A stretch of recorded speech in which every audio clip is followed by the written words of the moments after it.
오늘은 베드로 강의 31번째가 됩니다. 누적되면 역사가 됩니다. 제목 한번 읽어볼까요? 시작. 네, 누적되면 역사가 됩니다라는 제목을 가지고 하나님 말씀 증거하도록 하겠습니다. 자, 베드로가 이제 고넬료의 집으로 찾아가는 장면이 오늘 성경 본문의 내용이죠. 우리가 잘 알고 있는 내용입니다. 그런데 생각해 보면 이 두 사람은 너무 다른 사람들이지 않습니까? 이 접점이 없는 사람들이다 이렇게 볼 수가 있습니다. 정복민과 정복민의 모습이니까 그들이 이렇게 뜨거운 마음을 함께 한다는 것은 이해할 수 없는 장면 중에 하나라고 볼 수가 있는 것이죠. 로마 장교와 그리고 무식한 어부였다가 지금은 신생 종교의 작은 분파의 지도자 정도 되는 사람이 함께 한다는 그것도 만만치 않은 일이라고 볼 수가 있습니다. 그런데 이 둘은 만났다는 것이죠. 분명한 결론은 둘은 만나게 되었고 접점이 없는 사람임에도 불구하고 하나님의 은혜로 그들은 만나게 되었던 것이죠. 그리고 이 둘의 만남의 결과가 어떤지 성경을 한번 보겠습니다. 사도행전 10장 44절 말씀을 볼까요? 44절 말씀 읽겠습니다. 결론을 보면 이렇습니다. 시작. 베드로가 이런 말을 하고 있을 때 말씀을 듣고 있던 모든 사람들 위에 성령께서 내려오셨습니다. 아멘. 자, 이 둘의 만남을 통하여서 놀랍게도 어떤 일이 발생했느냐? 성령님께서 이방인들의 삶 가운데 가득하게 되었다. 이게 성경에서 말하고 있는 고백이었던 것입니다. 성령 충만하게 되었던 것이죠. 이 만남 자체도 놀라운 만남인데 이 만남의 결과물이 뭐냐? 성령 충만함이 임했다. 이방인들에게도 성령 충만함이 임하게 되었다. 이렇게 말씀하고 있다는 것이죠. 그래서 저는 이들의 만남의 과정을 살펴보면서 우리가 어떻게 신앙생활을 해야 되는지를 오늘 본문은 우리에게 말씀해 주고 있다고 생각하고 그것을 한번 살펴보도록 그렇게 하겠습니다. 첫 번째, 하나님께 대한 노출을 누적하면 그것이 역사가 된다는 사실을 기억해야 합니다. 다 같이 읽어봅니다. 시작. 하나님께 대한 노출을 누적하면 역사가 됩니다. 여러분, 이 베드로가 이 성령 충만한 이 역사 바로 이전에 뭐 하고 있었는지에 대해서 성경은 이렇게 기록하고 있죠. 베드로가 우리가 지난번 살펴본 것처럼 제6시에 기도했다 이렇게 굳이 소개하고 있단 말이죠. 이 6시라는 말은 지금으로 말하면 12시 오전 정오 12시에 해당하는 시간인데 그 시간에는 더운 날씨 때문에 사람들이 정기적으로 기도하는 시간이 아니었습니다만 성경에서는 베드로는 정기적 기도 시간 외에 그 뜨거운 날씨에 그 지붕에 올라가서 하나님 앞에 기도하는 사람이었다. 기도하고 있는 중이었다. 이렇게 성경에서는 기록하고 있다라는 사실이죠. 그래서 여기에서 강조하는 것은 베드로는 하나님 앞에 자주 기도함으로 하나님 앞에 자신의 얼굴을 보여드렸다. 이 말이죠. 하나님 앞에 자신을 자주 노출시켰다. 이 말입니다. 하나님 앞에 자신을 자주 보여드리는 인생, 그 사람이 베드로의 인생이었음을 성경에서는 말하고 있는 것입니다. 그러면 고넬료는 뭐 하고 있었는가? 고넬료는 2절을 좀 보면 이렇게 되어 있습니다. 고넬료는 늘 하나님께 뭐 했다? 기도했다는 것입니다. 자, 베드로는 어떤 사람이었느냐? 하나님 앞에 기도하고 정한 시간에 기도하고 더 기도하는 사람이었다. 이게 성경의 증언이었고 고넬료는 어떤 사람이냐? 늘 항상 하나님 앞에 기도하는 사람이었다. 이렇게 말하고 있다는 것이죠. 그러면 여러분, 성경의 강조점이 보이지 않습니까? 성경의 강조점은 이 둘의 만남은 하나님께 자신을 기도로 자주 노출했던 베드로와 늘 하나님께 기도로 자신을 노출했던 고넬료가 이 역사적인 만남을 이루게 되었다라는 것입니다. 여러분, 기도하면 하나님의 놀라운 일들이 나의 인생 속에 침투하여 들어온다는 사실을 성경에서는 우리에게 말해주고 있다는 사실이죠. 이것이 성경에서 우리에게 말해주고 있는 중요한 고백이라는 것입니다. 여러분, 우리는 믿음 생활을 잘하려면 어떻게 해야 되느냐? 하나님 앞에 우리를 자주 노출시켜 드려야 한다는 것입니다. 우리를 어떻게 해야 된다? 자주 노출시켜 드려야 됩니다. 여러분들의 얼굴을 하나님 앞에 자주 보여드려야 한다는 것입니다. 믿습니까? 제이 존크라는 사람이 말한 단순 노출 효과라는 개념이 있는데요. 한 번쯤 들어보셨을 것 같아요. 이 대만의 한 남자 청년이 어떤 처녀를 열정적으로 짝사랑을 했답니다. 짝사랑을. 뭐 했다고요? 짝사랑 괴로워요? 즐거워요? 네. 근데 한 번도 만나보지 못한 채 짝사랑하는 이 여성에게 편지만 줄기차게 보냈대요. 편지만. 그러니까 2년 동안 700통을 보냈어요. 700통을. 2년 동안 몇 통을 보냈다고요? 얼마나 정성이 대단해요. 이 정도면 결혼할 만하잖아요. 매일 보냈다는 건데. 2년 동안 700통의 편지를 보냈다는 건데, 그렇게 편지를 보냈는데 이 청년은 결국 그 여자하고 결혼을 못했습니다. 그럼 누가 결혼했느냐? 우편 배달부하고 결혼했다는 거예요. 배달부하고. 그 왜냐하면 매일 만나다 보니까 정이 들겠어요, 안 들겠어요? 배달부하고 정이 들어버리고 말았다는 사실입니다. 우리 교회 청년들 좋아하는 사람이 있으면 그 앞에 계속 서 있기를 바랍니다. 포기하지 말고 계속 서 있어요. 계속 서요. 비슷한 것이 에펠탑 효과입니다. 에펠탑 효과. 이거 아시죠? 많이 들어보셨을 겁니다. 파리 엑스포를 준비하고 또 프랑스 대혁명 100주년 기념하기 위해서 에펠탑을 세웠잖아요. 그러니까 여러분 지금 파리를 가면, 프랑스 파리를 가면 우리가 제일 보고 싶은 게 뭐예요? 지금 에펠탑 이야기하고 있잖아요. 뭘 봐야 돼요? 가서 사진을 어디서 찍어야 돼요? 에펠탑이 잘 나오는 곳에 사진 찍고 온단 말이죠. 나 프랑스 다녀왔다 그런 분들은 어디 가서 사진 찍은 분들이에요? 에펠탑에서 찍은 사람이에요. 그러니까 지금 프랑스의 자랑은요 에펠탑이란 말이죠. 에펠탑이란 말이에요. 그런데 이것을 지을 그 당시에는 파리의 모든 예술가들이 아주 적극적으로 반대했다는 사실을 아십니까? 거대한 철제 구조물이 고풍스러운 파리 분위기를 완전히 망쳐 놓을 것이라고 생각했습니다. 여러분 파리를 가보면요 완전히 평지란 말이죠. 산이 없습니다.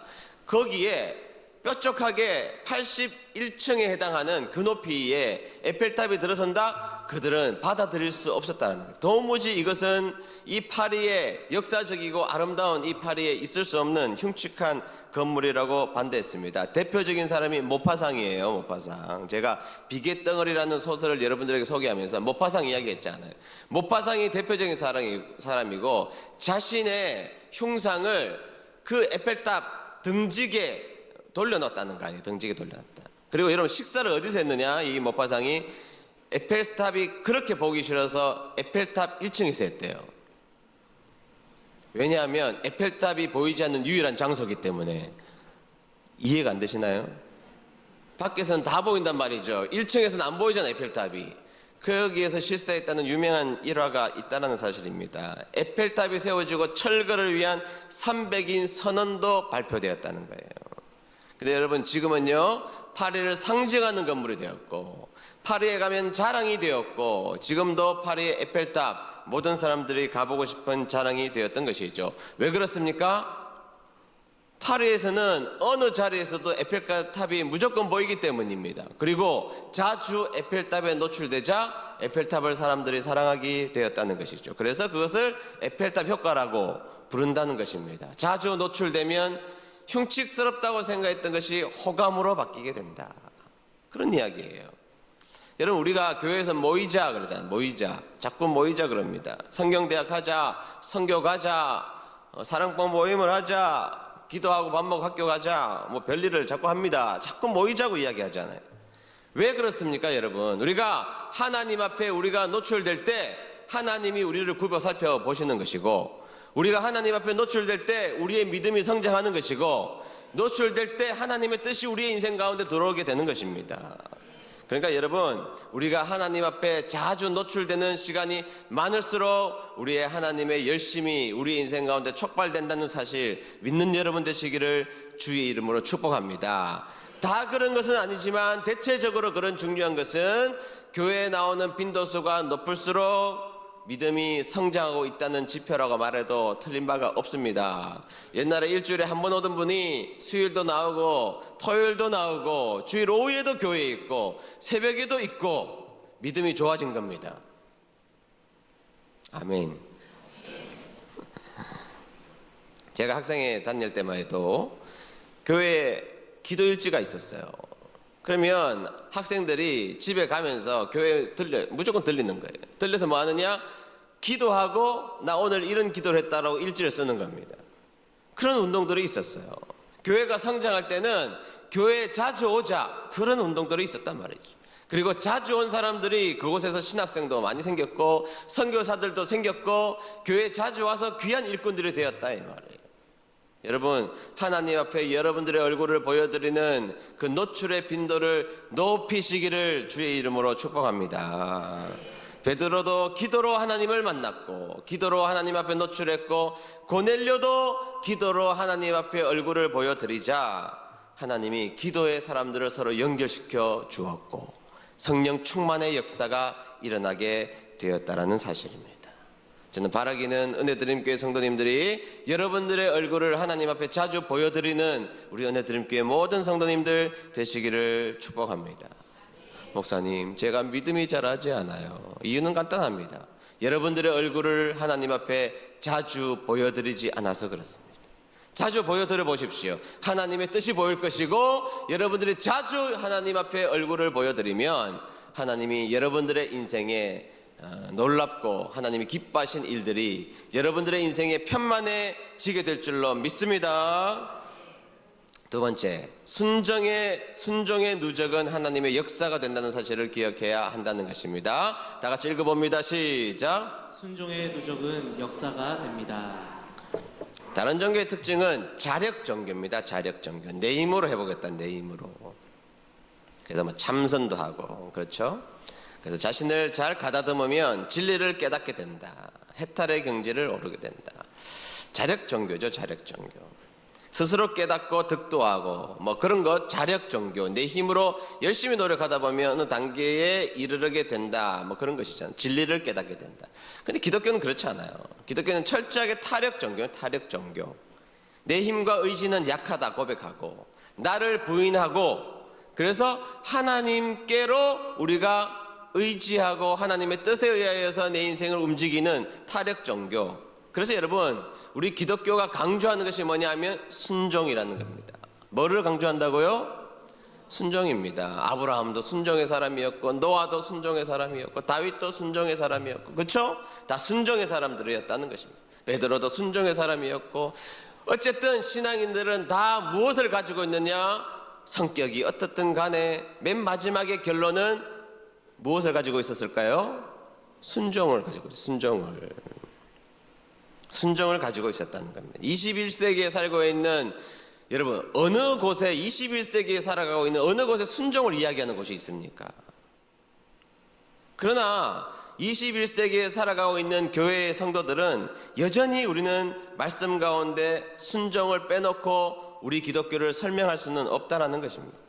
그리고 하나님의 말씀이 2000년 전이나 지금이나 변함이 없는 영원한 말씀이라고는 믿는 믿음의 기초가 뭐냐? 하나님의 말씀 앞에 순종하겠다는 거예요. 순종하겠다. 2000년 전의 사람은 순종해도 되고 지금 사람은 순종하면 안 된다는 것이 아니라 하나님의 말씀이 변함이 없다면 2000년 전에도 순종해야 되고 지금도 순종해야 되고 2000년이 지나도 하나님 말씀에 순종해야 된다 이 말이에요. 순종의 사람들이 되어야 한다는 거예요. 순종의 사람들. 그래서 여러분, 기독교인은 뭐냐? 순종의 역사를 써내려가는 사람이에요.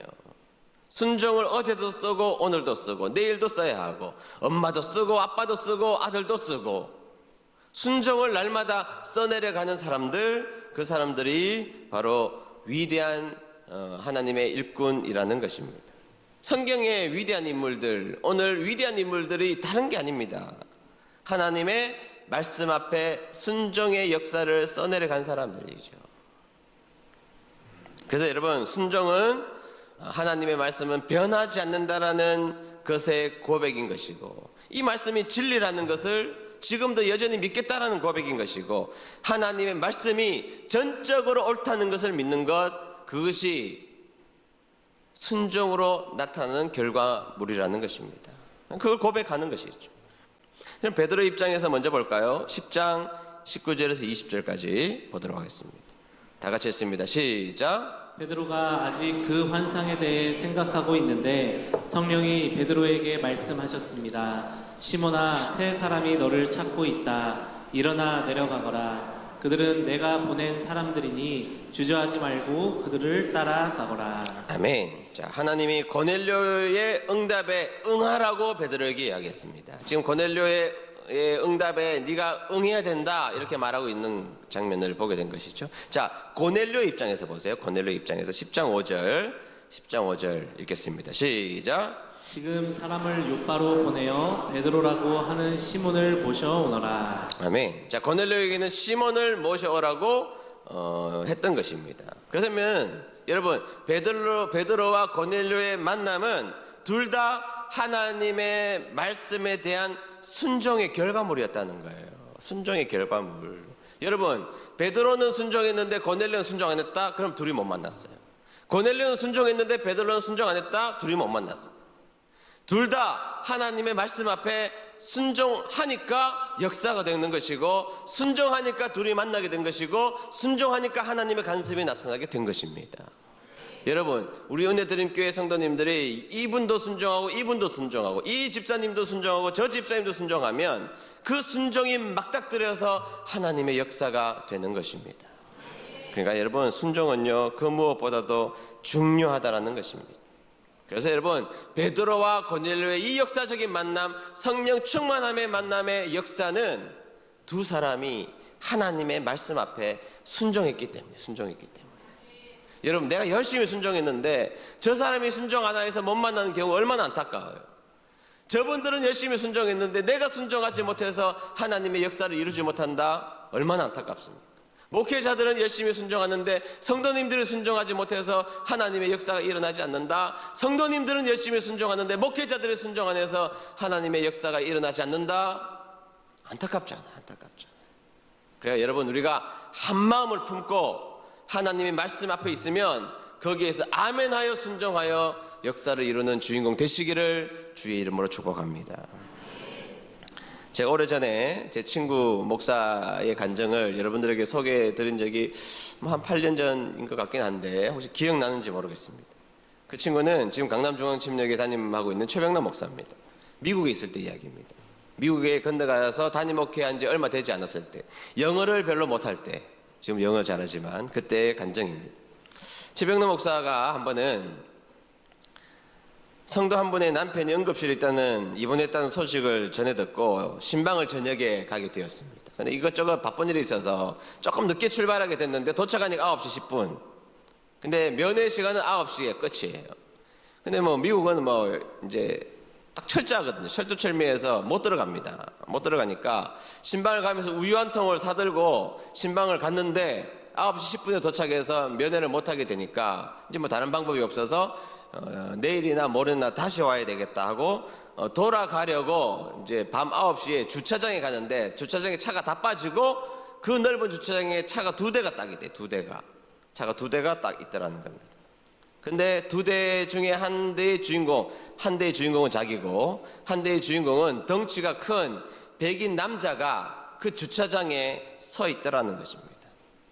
흔한 광경이죠. 우리나라는 백인이 주차장에 서 있으면 흔한 광경이 아닐지 몰라도 미국에서는 그거 흔한 광경이잖아요. 백인이 서 있든 흑인이 서 있든 동양인이 서 있든 다 흔한 광경일 뿐이었던 것입니다. 아무런 생각 없이 최병남 목사가 그 사이를 지나가고 있는데 하나님이 강하게 최병남 목사님에게 음성을 들려주시더라는 거예요. 그 사람에게 가라는 겁니다. 그 사람에게 가라. 잘못 들었나 하고 그냥 차에 들어왔다는 것입니다. 지금은 영어를 너무 잘하지만 그 당시에는 그렇게 영어를 잘할 때가 아니라서 백인하고 대화하는 것도 쉬운 일이 아니고 그래서 차에 들어와서 앉았는데 하나님이 너무 강하게 빨리 그 사람에게 가라 말씀하시더라는 겁니다. 그래서 알겠습니다. 하나님 알겠습니다. 그런데 제가 저 남자한테 가기는 가겠는데 무엇을 할까요, 하나님? 가라고 말씀하시는데 무엇을 할까요? 그러니까 하나님이 참 이상하신 하나님이세요. 네가 가지고 있는 우유를 주라 그러더래요. 여러분, 미국에서 백인이 불쌍합니까? 동양인이 불쌍합니까? 누가 우유가 필요해도 필요하겠어요. 아니, 동양인 자기가 필요하지. 그러니까 이게 어색한 광경이죠. 동양인이 백인한테 찾아가는 것도 이상한데 모르는 사람인데 찾아가서 우유를 주라. 그런데 너무 하나님의 말씀이 강력해서 우유를 들고 그 백인에게 찾아갔다는 것입니다. 안녕하세요. 혹시 우유를 좋아하세요? Do you like milk? 이렇게 물어봤던 것입니다. 그러니까 이 백인이 너무 당황하게 바라보더니 네, 우유를 좋아하긴 좋아하는데 왜 저에게 우유를 주시는 거죠? 그렇게 묻자 최병남 목사님이 솔직하게 말했답니다. 그건 저도 잘 모르겠는데 하나님이 그냥 당신에게 빨리 이 우유를 전해주라고 하셔서요. 그러니까 받으세요 하고 줬다는 겁니다. 그 말을 듣고 백인의 얼굴이 하얗게 질리더래요. 그 이야기를 들었던 백인의 얼굴이 하얗게 질리더니 최병남 목사님에게 다시 묻더랍니다. 잠깐만요. 좀 전에 지금 뭐라고 이야기하셨어요? 하나님이 나에게 주라고 하셨다고요? 하나님이 이 우유를 저에게 주라고 하셨다고요? 그 얘기를 하더니 우유를 들고 땅바닥에 철썩 주저앉더니 그 땅바닥에서 닭똥 같은 눈물을 백인 남자가, 덩치 큰 남자가 펑펑 흘리더라는 겁니다. 한참 울더니 일어나서 자신의 이야기를 최병남 목사에게 쏟아놓기 시작하더라는 겁니다. 그날 밤 그 시간에 바로 그곳에서 하나님 앞에 기도하고 있었던 겁니다. 그가 최 목사님에게 응급실을 가리키면서 이렇게 이야기를 하더랍니다. 지금 저 응급실에는 저의 둘째 아들이 오늘 자살 시도를 했다가 겨우 살아서 중환자실에 입원해 있습니다. 그리고 몇 달 전에 저의 첫째 아들은 가출을 해서 지금 살았는지 죽었는지도 모릅니다. 그런데 오늘 오후에 저의 아내가 저에게 이혼을 통보한 상태입니다. 저는 오늘 한순간에 모든 것을 다 잃어버리고 말았습니다. 저는 하나님을 믿는 사람이고 저는 그리스도인으로서 살아가는 사람인데 왜 이 불행한 일이 내 인생에 반복되어 일어나는지 아무리 생각해도 몰랐고 오늘 이 처절한 절망 가운데 이 주차장에서 하나님 앞에 마지막 기도를 올려드리고 있었습니다. 하나님, 제가 믿어온 하나님이 사실이라면 저를 한 번만 만나 주십시오. 하나님이 살아계시다면 살아계시다는 것을 저에게 한 번만 제발 좀 보여주십시오. 너무 고통스럽고 살기 힘들어서 죽고 싶은 마음밖에 없습니다. 하나님, 저 한 번만 하나님이 살아계시다는 것 딱 한 번만 보여주십시오. 그러면 살아내겠습니다. 그런데 그 기도를 마치는 순간 동양인 어떤 사람이 와서 당신 우유 좋아하세요? 왜요? 하나님이 당신 갖다 주라고 하셨는데요? 그런 말을 하면서 당신이 나에게 다가온 것입니다. 아니, 도대체 어떻게 이런 일이 일어날 수가 있죠, 내 인생에. 내가 기도했지만 그 기도가 정말 일어날 것인지 나는 몰랐는데 어떻게 내 인생에 이렇게 놀라운 일이 일어날 수 있죠? 그러면서 펑펑 울더라는 거예요. 최병남 목사가 자신이 목사라는 것을 밝혔대. 목사님, 저를 위해서 한 번만 기도해 주세요. 그래서 그분이 그 자리에 무릎을 꿇고 손을 얹고 강하게 기도했는데 영어가 잘 안 돼서 한국말로 기도했으니 방언인 줄 알았겠죠. 여러분, 기도와 기도가 만난 겁니다. 이 둘을 만나게 하고 이 둘을 살리고 하나님의 역사를 이룬 것입니다. 저는 이 저의 친구의 이야기를 듣고 중요하게 느낀 한 가지 사실이 있어요. 여러분, 우리가 순종 잘해요? 불순종 잘해요? 순종 잘해요? 불순종 잘해요? 우리는요, 불순종 잘해요. 아니, 제가 그래요. 불순종을 더 잘하는 것 같아요. 그런데 우리가 불순종을 자꾸 하면 하나님의 이런 위대한 역사가 내 품 안으로 안 들어옵니다. 자꾸 불순종하면 하나님의 이런 아름다운 순종의 결과물과 순종의 이야기들이 우리의 인생 가운데 찾아오질 않아요. 이게 안타깝단 말이에요. 제 인생에 하나님의 위대한 역사가 내 품에 들어오려고 하다가 그냥 스쳐서 지나가는 일들이 얼마나 많았을까. 얼마나 많았을까. 순종해서 하나님의 역사를 바라본 거 참 많이 있는데 그것보다 훨씬 더 많은 것들이 불순종하여서 하나님의 역사가 내 품 안에 들어오지 않고 지나갔던 일들이 얼마나 많을까. 미치도록 안타까워요. 하나님이 오늘 주신 말씀이 다르지 않죠. 많은 성도님들이 어쩌면 다 똑같은 말씀을 듣고 있습니다. 그런데 그 말씀을 귀하게 여기고 순종한 사람과 순종하지 않는 사람으로 인생은 나누어지는 겁니다.